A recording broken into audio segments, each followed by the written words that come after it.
When I think about nature, I feel conflicted. My love for nature started at a very young age.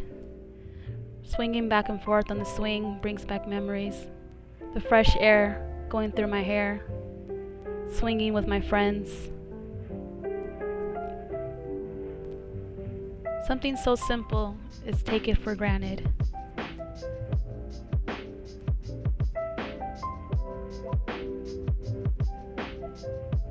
I fear that when I get older, my children won't experience the same things I experienced at a young age. Going through the woods, looking at the waterfalls, brings a sense of peace to me that I hope that many generations to come will be able to experience as well. And listening to all the sounds, the birds, the squirrels running around, the deers far in the distance, making sure I don't leave any footprints in the forest.